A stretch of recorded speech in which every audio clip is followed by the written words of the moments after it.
L'environnement parfois malmené au nom du profit. C'est le cas de la gentiane jaune, une plante de montagne prisée des boissons apéritives.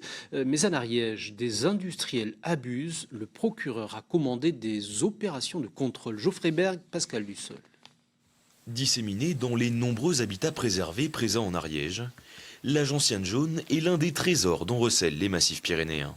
Celle-ci, les feuilles sont presque de la grosseur d'une main et on le voit, elle forme un fer à cheval. Ce pied de gentiane peut être ramassé. Réputée pour ses vertus apéritives et pharmaceutiques, la gentiane est une ressource prisée par les industriels. À tel point que sa récolte a dû être régulée par arrêté préfectoral et soumise à convention auprès des communes, ce qui n'a pas découragé certains contrevenants. Au mois d'août, à la montagne Sorchat, le vacher a fait repartir des cueilleurs de gentiane qui cherchaient un endroit pour exploiter, alors qu'ils n'avaient pas du tout le droit.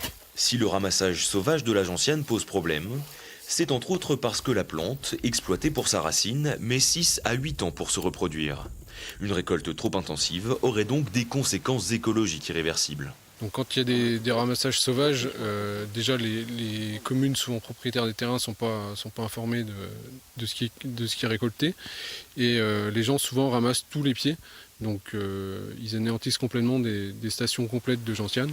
Face à la répétition des infractions, le procureur de l'Ariège a coordonné la semaine passée une opération de contrôle avec la gendarmerie, la police de l'environnement, mais aussi la police du travail. Certaines personnes contrôlées n'étaient pas titulaires d'un contrat de travail. Les employés de ces sociétés ne sont pas toujours des employés déclarés.